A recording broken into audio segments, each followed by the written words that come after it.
Kozhikode എലത്തൂരിൽ LPG സിലിണ്ടറുകൾ കയറ്റിയ pickup വാനും ബസ്സും കൂട്ടിയിടിച്ചു. സിലിണ്ടറുകളിൽ നിന്നും ഗ്യാസ് ചോർന്ന ആശങ്കയെ സമീപത്തെ സ്കൂളുകളിൽ നിന്നും കുട്ടികളെ സുരക്ഷിത സ്ഥലത്തേക്ക് മാറ്റുകയും ചെയ്തു. ദേശീയപാതയിൽ എലത്തൂരിൽ സേതു സീതാറാം LP സ്കൂളിന് തൊട്ട് മുൻപിലായാണ് അപകടം സംഭവിച്ചത്. ഉടനെ തന്നെ കുട്ടികളെ സ്കൂളിൽ നിന്ന് മാറ്റുകയായിരുന്നു. സമീപത്തെ മദ്രസ ഹാളിലേക്ക് ഉൾപ്പെടെയാണ് മാറ്റിയത്. അതായത് ഈ സ്കൂളിൻ്റെ തൊട്ട് മുൻപിൽ തന്നെയായി HP ഗ്യാസിൻ്റെ ഒരു ഏജൻസി പ്രവർത്തിക്കുന്നുണ്ട്. അത് അവിടെ നിന്ന് ഗ്യാസ് സിലിണ്ടറുകൾ നിറച്ച് ഇറങ്ങിയ പിക്കപ്പ് വാനാണ് അപകടത്തിൽപ്പെട്ടത്. കോഴിക്കോട് നിന്ന് കണ്ണൂരിലേക്ക് പോവുകയായിരുന്ന സ്വകാര്യ ബസ് ഈ പിക്കപ്പ് വാനിൽ ഇടിക്കുകയായിരുന്നു. അശ്രദ്ധമായി ദേശീയപാതയിലേക്ക് പിക്കപ്പ് വാൻ കയറ്റിയതാണ് അപകടത്തിന് കാരണമായതെന്ന് ദൃക്സാക്ഷികളൊക്കെ പറയുന്നുണ്ട്. ആ വണ്ടി അവിടുന്ന് ഇങ്ങോട്ട് റോങ് സൈഡ് കയറിയതാ സംഭവം. ആ ഗ്യാസും വണ്ടി അല്ല, വേറെ ഒന്നല്ല. അതിൻ്റെ മുന്നേ ഒരു ആപ്പ പോയിന് വരെ അതും കഴിച്ചിലായതാണ്. മൂപ്പര അവിടുന്ന് ഇങ്ങോട്ട് നിർത്തി നേരെ കയറിയപ്പോൾ മൂപ്പരൊക്കെ വലിഞ്ഞിട്ടില്ല. ലോഡ് നല്ല ലോഡ് ഉണ്ടായിരുന്നു. അതിൽ ആ ബസ് കറക്റ്റാണ് വന്നത്. ബസ്സിൻ്റെ ഒരു മിസ്റ്റേക്കും ഇല്ല.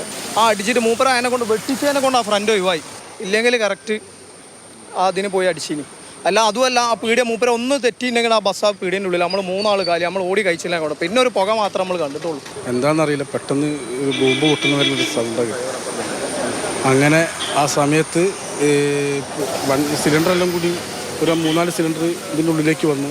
നിങ്ങളുടെ വണ്ടി വന്നിടിച്ചു? വണ്ടിക്ക് വന്ന് തട്ടി. അതേമാതിരി തന്നെ വണ്ടി തട്ടിയല്ല, ഇതിൻ്റെ ഉള്ളിൽ തന്നെ ഭയങ്കര സ്പാർക്കിംഗ് ഉണ്ടായിരുന്നു. വലിയ നന്നായിട്ട് ലീക്കായിട്ട് മൊത്തം പുക മാതിരിയാണ്. 10ലധികം യാത്രക്കാരാണ് ഉണ്ടായിരുന്നത്. ബസ്സിൻ്റെ ഡ്രൈവർ കൂടിയാണ്. എന്താണ് സംഭവിച്ചത്? നിങ്ങൾ വേഗതയിലായിരുന്നോ? ഇല്ലില്ല, വേഗതയിൽ നിന്ന് കുറവായിരുന്നു. നല്ല മഴയായിരുന്നു. അതുകൊണ്ട് വേഗത വളരെ കുറവായിരുന്നു. ഞാൻ അടുത്തെത്തിയപ്പോഴാണ് ആ വണ്ടി റോങ്ങിലേക്ക് പെട്ടെന്ന് കയറി. ഞാൻ ബ്രേക്ക് വെട്ടിയപ്പോൾ ഇവിടെ 3 ആൾക്കാരുണ്ടായിരുന്നു കടയുടെ സൈഡിലേക്ക് വണ്ടി വെട്ടിച്ചപ്പോൾ 3 ആൾക്കാർ അവരെ കണ്ടുകൊണ്ടാണ് ഞാൻ തിരിച്ചു വെട്ടിച്ചു വീണ്ടും. അപ്പോൾ അങ്ങനെയാണ് ആ വണ്ടിൻ്റെ സൈഡ് ഭാഗത്ത് അടിക്കുന്നത്. ഒരു വലിയ അപകടം തന്നെയാണ് ഒഴിഞ്ഞു പോയിട്ടുള്ളതെന്നതാണ്. ആർക്കും പരിക്കില്ല എന്നുള്ളതാണ് ഏറ്റവും ആശ്വാസകരമായ കാര്യം. സ്കൂളിൽ നിന്ന് മാറ്റിയ കുട്ടികളെ പിന്നീട് തിരികെ ക്ലാസ്സുകളിലേക്ക് തന്നെ എത്തിക്കുകയും ചെയ്തിട്ടുണ്ട്.